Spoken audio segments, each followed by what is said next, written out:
Hello, my name is Jim Griever. I am an interviewer for the Public Library of Cincinnati and Hamilton County. I am interviewing Edward Hogan on June the 18th, 2009 at the main library. The camera operator today is Dennis Daly. Ed, I'd like to begin this interview by asking you a general question. Sure. Before your enlistment into the U.S. Army Reserve on December 1942, what was your own personal and that of the community attitude and feelings towards our country at the time and the U.S., and even attitude or feelings of the world at the time as you perceive them? Well, I think it was a question there in December 1942 when I enlisted in the Enlisted Reserve Corps of the U.S. Army because I had turned 18 years of age in August of 1942, and I graduated from high school, and then I proceeded to attend a college. So I attended the University of Notre Dame at South Bend, Indiana in August, September of 42. And the attitude and the general feeling, I think, at that time, at least in my case, I remember very vividly the December the 7th, 1941, when the bomb was dropped out there at Pearl Harbor. I was a senior in high school, and I think from that time on, we were aware that and of course we knew that England had declared war on Germany prior to those dates, and that the general attitude and the feeling was that we're at war. But at the same time, I knew that I would not probably, but most likely be drafted into the military. So while I was at Notre Dame University, they had a naval program, and it interested me, and I thought maybe the thing for me to do is to think about joining the naval program. They had a V5 and a V7 program. So I talked to the naval officer, and they gave me certain tests, and then they said, now we want a physical exam. So they said, strip down, Hogan. And I did, and they gave me a test with just about everything except the very last thing was the eye test. And of course I was hopeful that I could pass the eye test. So they put me in a dark room, and they said, okay, now there's the chart at the end of the room, and just walk toward it and read it when you can first read it. So of course I'm walking towards it, and I'm squinting. I wanted to pass. I wanted to join the Navy. I'd always had a great desire for the Navy. I used to read a lot of the novels and so on, and the nonfiction books. But anyway, okay, I got to the point where I could read the chart, and the lights went on, and the officer said, Hogan, you're out of here. I said, well, wait a minute, what do you mean? Well, you passed the line. There was a line on the floor, and if I crossed over the line and went beyond the line, I flunked out. And I said, well, I really would like to be in the Navy. I really have always enjoyed it. He said, Hogan, put your clothes on and take off. And I said, well, maybe you could put me in the quartermaster. He said, we want deck officers, and you could not be a deck officer. Put your clothes on, Hogan. Have a good day. So I flunked the Navy test. And of course, I'm attending Notre Dame University, and the U.S. Army sent their people in. And so I thought, well, maybe I ought to think about enlisting in the U.S. Army, and because I didn't know whether I'd be drafted or what. And the U.S. Army offered, they said, if you enlist in the ERC, Enlisted Reserve Corps, you can at least complete 1 year of college here at Notre Dame and maybe more. So I took the bait, and I'm in the room, and the eye chart's right there where I can look at it, just like it was right at my hand. And so I memorized it, and they put me back, and he said, now read the eye chart. Well, they had done some other things part of that. Well, of course, I knew the eye chart. So you're in, Hogan. And so that's how I enlisted and was accepted in the U.S. Army Enlisted Reserve Corps. Then I was called to active duty on the 26th day of May, 1943, after I finished 1 year at Notre Dame. So that began my career in the U.S. Army. But those are the feelings and that I had. I mean, I knew that we were at war, and this was the thing to do, and I did not want to be drafted. I just was abhorred at that thought that I would be pulled in. Now, maybe if I'd have been smart enough, I might have been turned down even if I'd have been drafted. But I did want to serve. I was 18 years of age and eager to go, and my two brothers were already in the service, and so I made that decision. And that's how I went into and those were my feelings.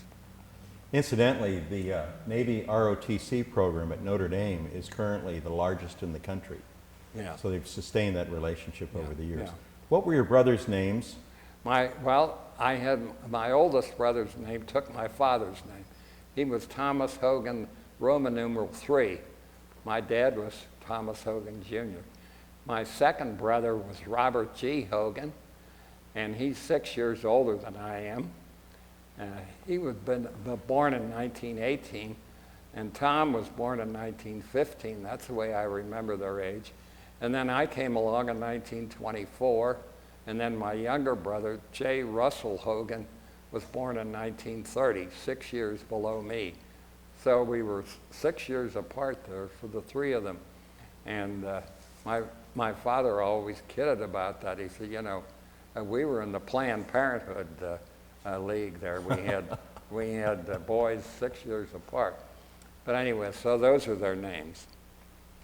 So that brings us to the point where you first saw your introduction to Army service. Right.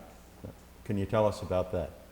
When I first was introduced, well, when I completed my 1 year at Notre Dame University, I got orders from the U.S. Army that I was to report to Fort Thomas, Kentucky for orientation and vocational testing and so on and so on. So I did. It was May the 26th, 1943.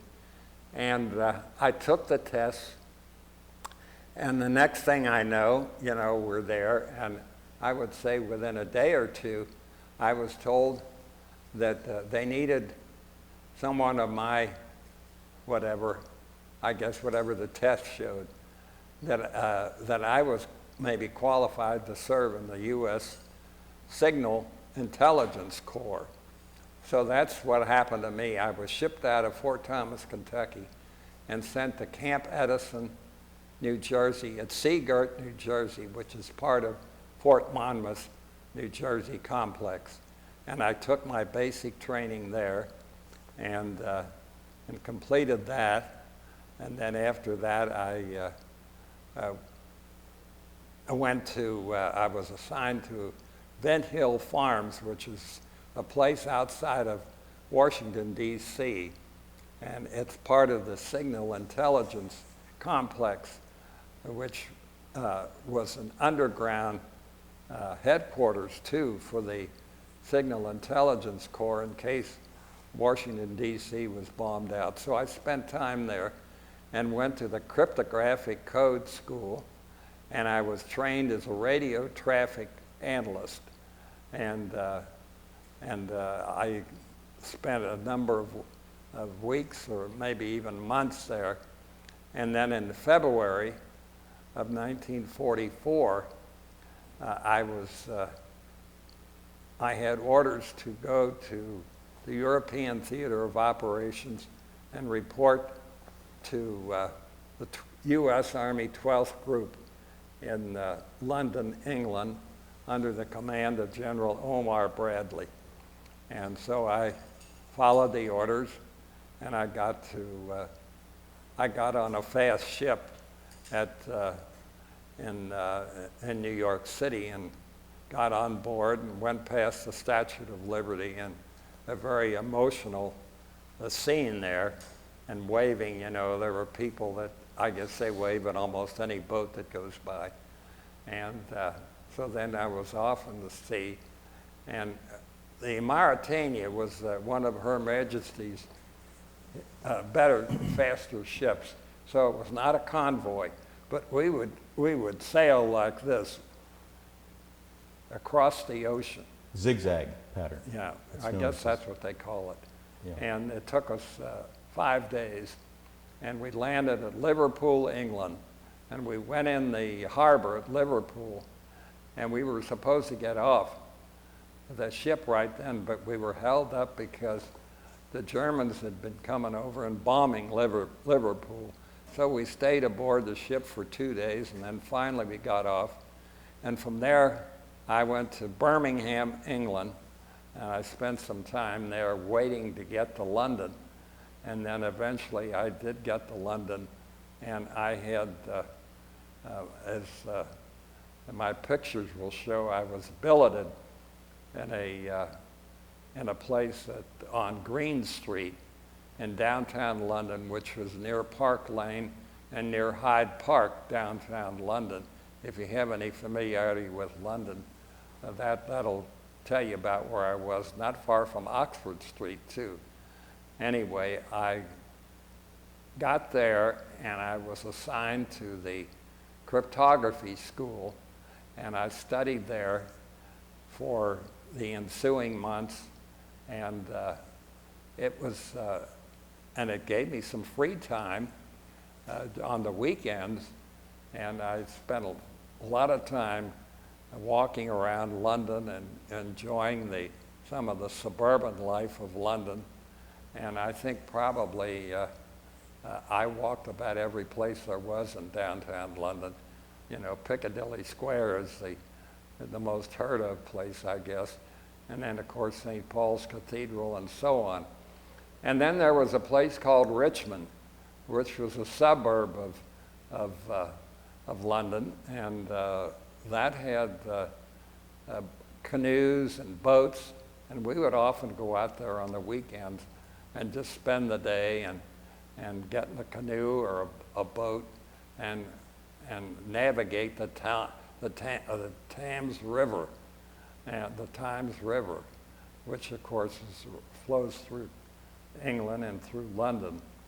And so then, having completed my work for the cryptography school, on June the 6th, 1944, was the day, the D-Day, the invasion of Normandy and the landing at Omaha Beach.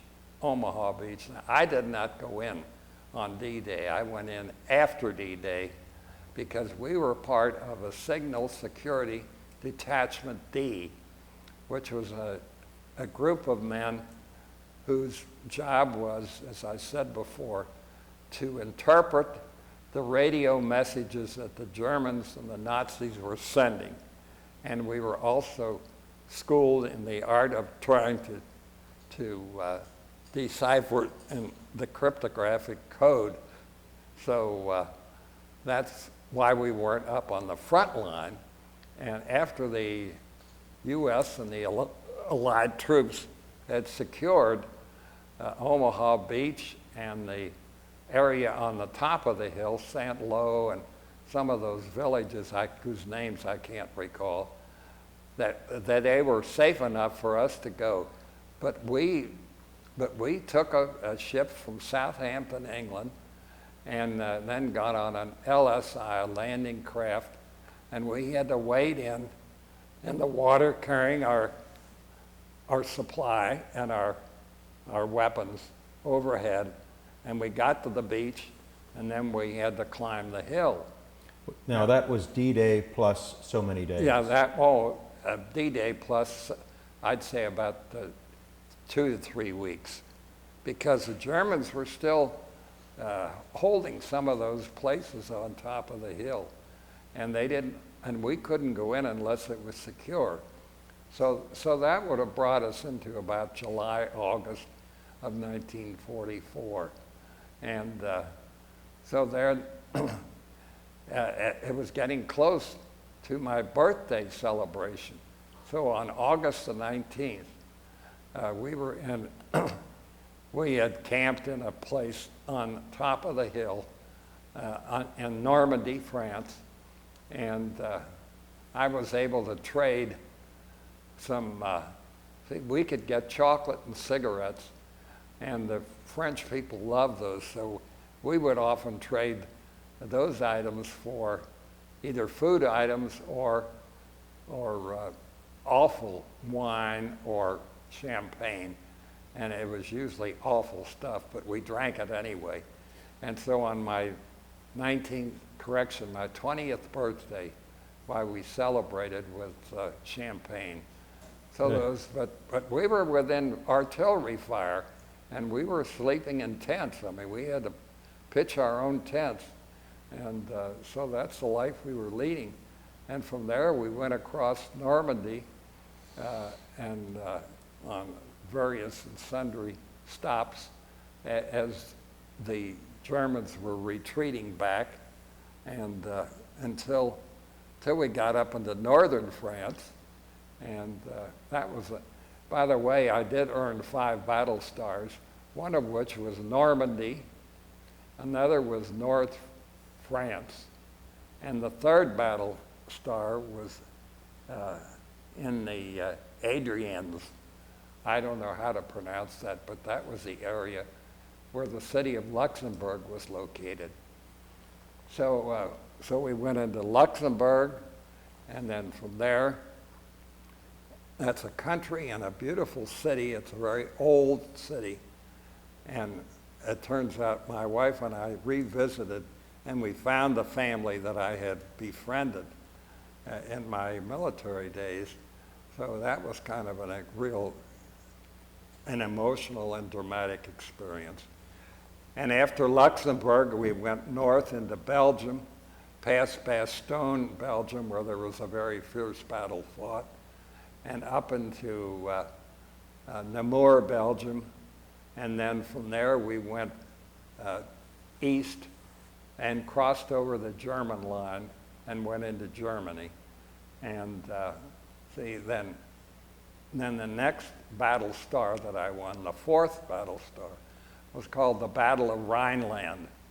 And all of these battles are listed on my honorable discharge, so that although I think I could have recalled them from memory, but they're listed there. And the 5th battle star was called the Battle of Central Europe. That's after we got into Germany, and we got to a place called Forchheim, Germany, near Nuremberg, Germany, when the victory over the Germans took place in May of 1945. Now that's my best recollection of my tour of European theater duty. All this time, we're in what's called the 12th Army Group. So the 12th Army Group was in charge of the 1st U.S. Army and the 3rd U.S. Army. And General Bradley was the overall commander. My own CO, commanding officer, was a colonel. He was not a general. But anyway, and south of us was the 7th Army, and that was under the command of George Patton. And so, I think most people know anything about World War II history are certainly familiar with General Patton. And he commanded the 7th Army, which went through the southern part of France and into Germany that way. But at any rate, when we got to Forchheim in May of 1945, the VE Day came. Now, you were saying about, what happened after that. I don't know whether you want me to go into my redeployment, how I Please. got back to the USA. Incidentally, the U.S. Army Signal Corps Signals Intelligence Corps was merged into the National Security Agency in 1947. Yeah, right. And I'm curious, the Germans were very successful in using their Enigma machine Oh, to yeah. do those 5-letter code groups. What general success did you have in breaking those codes? It was very difficult, Jim. We essentially, our primary function was to take the logs that our men would take down from the radio signals and look at those and try to identify what German troops and organizations were at specific places on the German line. And we spent more time doing that. Now, one of our men did have some success in interpreting some codes as we were in Belgium, and that helped even more identify what German units were over there on their side. And that's what we did. We would take the logs that the men who would pick up the Morse code messages of the Germans and the Nazis that were sending to one another, and we knew that this Nazi group was here, and by the way in which they sent messages, and the code that they used. Now, the cryptographic code was, if you broke that was an absolute super job. We had, as I said before, we believe that one of the men did have some success when we were in Belgium as we were approaching Germany. And of course we had the Germans on the run then. So, but any help that we had. Now, we were right there with the headquarters of the U.S. 12th Army Group. And as I said before, that is a group of the 1st and the 3rd Army. So we were attached to the headquarters. And, the table of organization of the headquarters, there were generals. If you were a captain, you were down here. There were mostly generals, colonels, and majors. And I did omit one thing. Early on when I was in the United States, I was scheduled to attend the Officers Candidate School at Fort Monmouth, New Jersey. And so anyway, but as time went on, and before I shipped out of, after basic training, they put me in a hold position, and I waited and I waited, and I attended the code school and so on. And I would say in about September of '43, that was, or maybe even October, the major called me in. He said, "Sit down." And so I sat, and he said, "I'm looking at your record, and I have some information. Just forget about Officers Candidate School. They've closed the school. They have too many second lieutenants, and they don't want any more second lieutenants. So if you ever thought you were going to go to an Officers Candidate School, just forget it." I said, "Well, Major, I mean, I didn't, my heart hasn't bled over this thing." And I said, and as it turned out, I did omit in my own organization, the Signal Detachment D, we had a lieutenant colonel who was our CO. We had 2 majors, a captain, and a second lieutenant.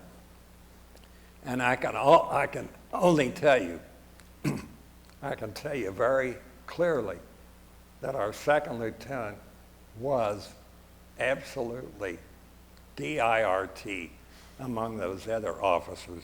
He got all the details. He was in charge of the motor pool. He was in charge of the kitchen. He was in charge of taking somebody maybe to see that one of us who wasn't well got some medical attention. The captain, the two majors, and the colonel sat on him. So I said to myself, I'm probably just as well off I never was a second lieutenant, at least at that point anyway.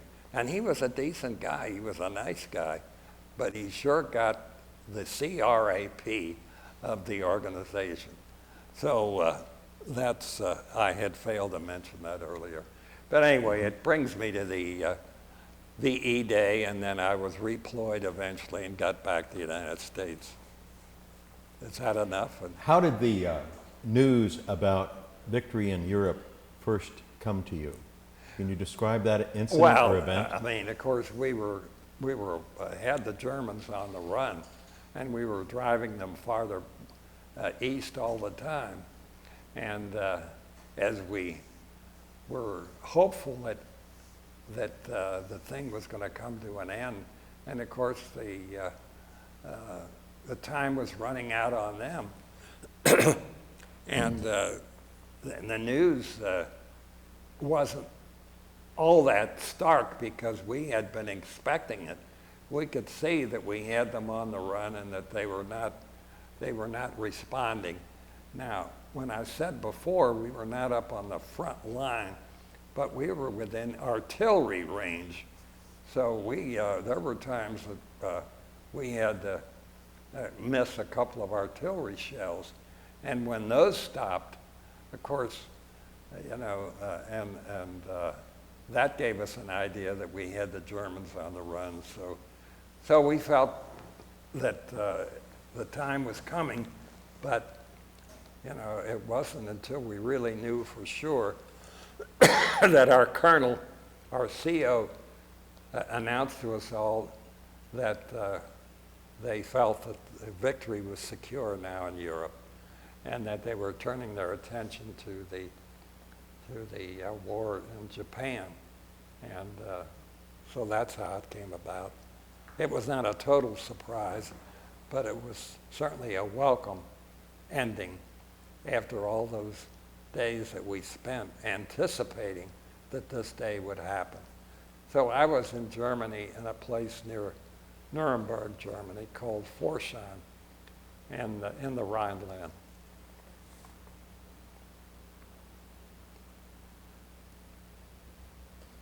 Let's discuss, if you will, your re-entry into civilian life after you finally took your uniform off after serving your country so well. Well, after that, Jim, I was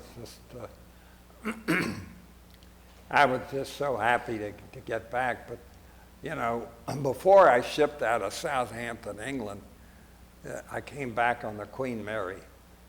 His Majesty shipped the Queen Mary, so it was another one of those fast jobs. We got back in 5 days. But while I was waiting even though I had 25 points, I had 5 battle stars. So I had a position of priority, and I was just waiting, trying to pass the time of day. And it turned out that at one point, I'm not doing much, and they offered me, they said that I had been selected to attend the university at Birmingham, England, and if I wanted to stay in England. And I said, I think I'll take my chances in getting back to the United States, which happened. So I returned to my mother and father, and was welcomed here. We landed in New York. I said we sailed out of New York. Actually, we sailed out of Hoboken, New Jersey. Landed in Hoboken, New Jersey. I went to Camp Kilmer, And there I was, processed through. And I can remember the technician said, we see your chart. We have to test your blood to make sure you're okay. I said, my God, I've had all these shots and everything, but anything to get me out of here. So he said, okay. So he called this kid to come over to take some blood out of my arm. And the kid pokes around, and he can't find a place to get any blood. And I said, my God, can't you find a vein there? Here, do this. And so anyway, it turns out I said, well, how often have you done this? And I didn't get any response. And the officer said, it's his first time. Anyway, so he did find it, and I got through. And I was released at Indiantown Gap, Pennsylvania, and got my honorable discharge there, and got on a train and landed at Winton Place in Cincinnati. I was supposed to be there at 8 o'clock in the morning, but the train was delayed, and I didn't get there till 4 o'clock that afternoon, so my parents were waiting for me, and I got back into civilian life. Then what am I going to do? I had 1 year of college. I wanted to go back to college, and I thought, Notre Dame, yeah, I think I'll go back there. And then I began to think, I'll go back there. I'll be 3 years older than my classmates. And at that time, the University of Cincinnati was offering what they called a fast course in business administration. It'd go all 12 months, go through the summer. Just for veterans. Yeah, it was accelerated course, they called it. For So I veterans. went there for 4 years, got my Bachelor of Business Administration, and from there I went to law school, and finally finished education in 1952, and that's the year I got married. So that was my coming back into civilian life. Now, I didn't have any girlfriend, I didn't have any particular sweetheart that was waiting for me, so I just had to fend my way. And so when I got to the University of Cincinnati, I did join a fraternity, and that helped my social life. And so from there, I just went on, and eventually, through a friend of mine, I met my wife, and so from there, our life is history. So that's how I got back into civilian life. Ed, where were you at the time that the bomb was dropped on Nagasaki and Hiroshima? Well, Nagasaki, and I think that was in August. And what impressions did you have from that? Yeah, I think it was in August. 6 So hours. I remember that very well. I was in Rüsselsheim, Germany. After leaving Forchheim, I was sent to Rüsselsheim, which is a redeployment camp near Frankfurt, Germany, on the Mainz River. There's 2 Frankfurts. This is the Frankfurt on the Mainz River. And I was there, and I remember that the bomb was dropped, and, you know, you had mixed feelings. At that time, you know, I just had turned around. I think I was close to my 21st birthday. So I guess I was grateful to think that the war with Japan might be coming to an end. Of course, you had emotional feelings for the people that had to die because of the bomb drop. But it was something that, being in the war and having seen the war, it was all part of the war. And I couldn't, I felt that the decision to drop the bomb had to be a well-reasoned and thought-out decision. So, well, I didn't like it. I was unhappy. I felt badly about the innocent people's lives being snuffed out. I did feel that if this is what we have to do to end this thing, you know, I just accepted it. So that was my appraisal and my feelings at the time, and it was a tough thing to have to handle. But of course, I'd been hardened by having served in the U.S. Army Signal Intelligence Corps for 3 years, so I knew what war was like, and I knew what it was like when the Japanese dropped the bomb out at Pearl Harbor in December the 7th, 1941. So I mean, all those things came together, and you just had to accept what you thought was the best thing, and that the decision to do it was something that I just felt. I don't have anything to say about it, but I accept it. Good. Unless you have something else, Ed, why we should probably conclude the interview. Is what? Would you like to add anything else? Oh, to add anything? I don't think so. I do want to say this, that I was very fortunate in some respects that I was associated with the men that I was associated with, particularly the group that came together when I was at Warrenton, Virginia, and then eventually we shipped out together and into the European Theater of Operations. Most of the guys that I was with were either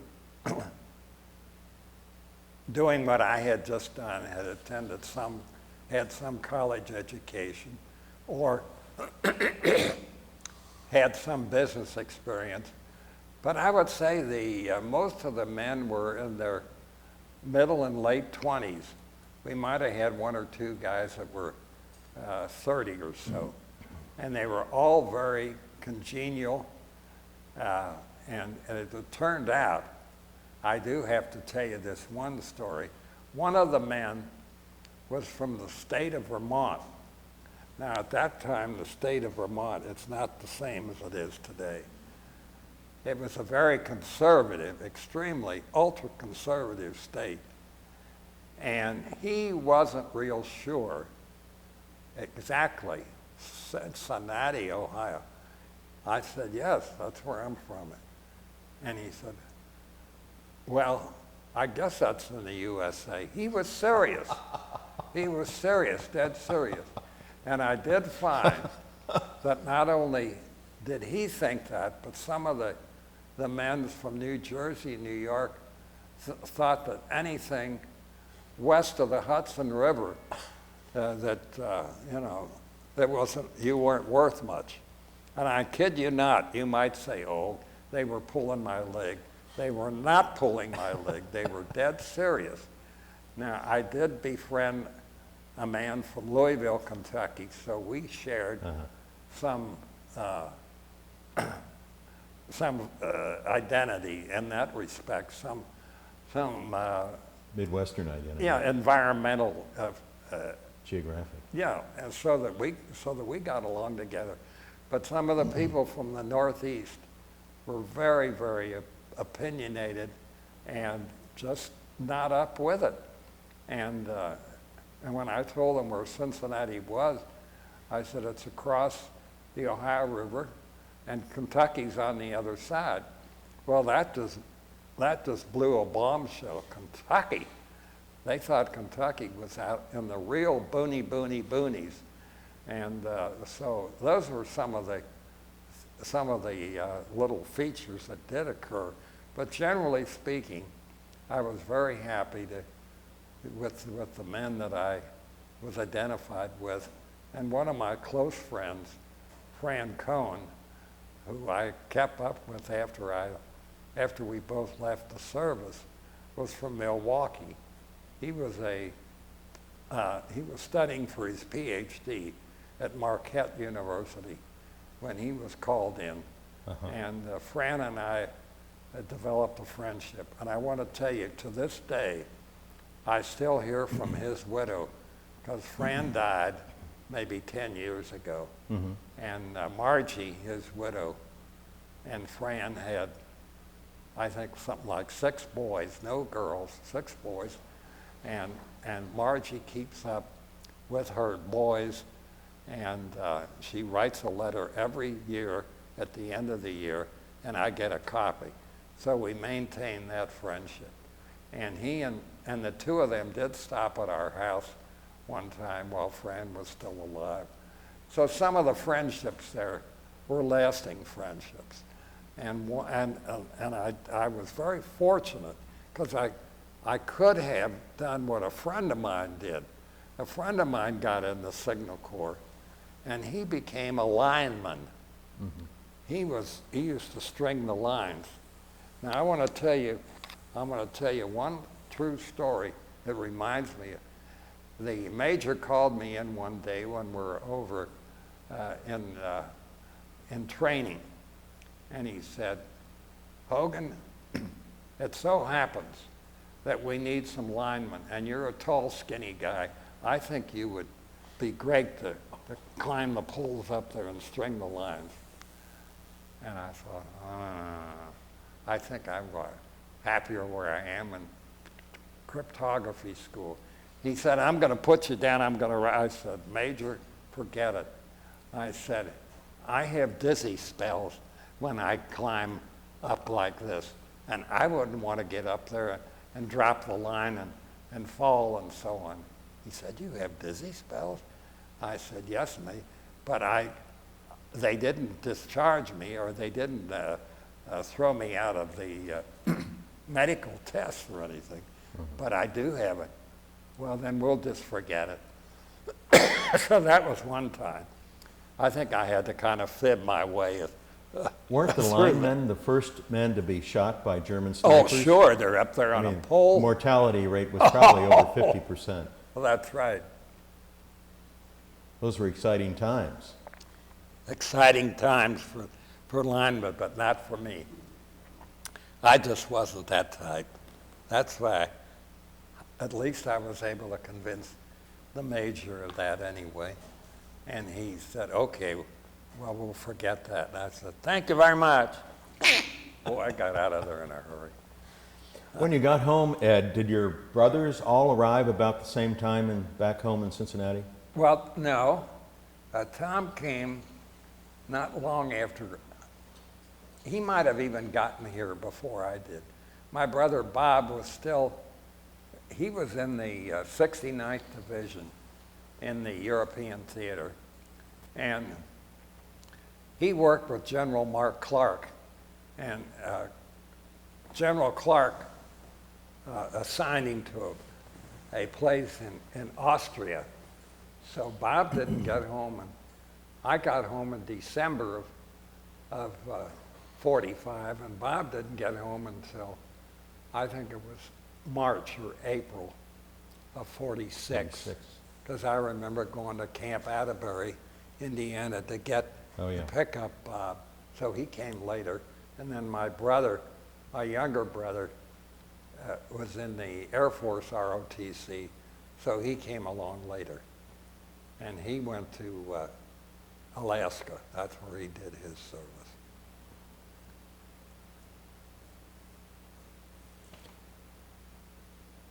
I think that's pretty much it. Great. For my brothers, and my dear sister, of course, was still here at that time. And my parents were still in good health, so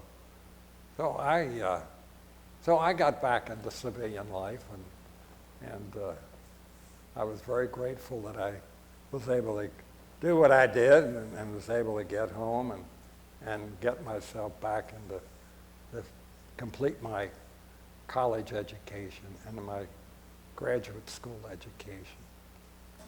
So that's pretty much it, I think. Wonderful. Well, if there's nothing else to add, Ed, I'd like to conclude this interview by simply saying you've served your country extremely well, and you've given a very specific interview on the details that I know everybody will be interested in. And I speak for millions and millions of Americans when I say thank you for serving.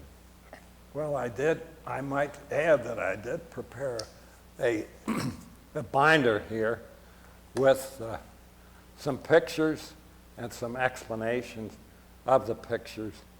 and the biographical data forms that you asked me to sign. And I have a picture of myself here taken in downtown London in April of 1944, and the place where I lived in the downtown city of London. And then after that, I have pictures showing us going across the English Channel into Normandy, and so on and so on. I think it's self-explanatory, and I've already described about the various battles in which I participated. Thank you very much, Dennis.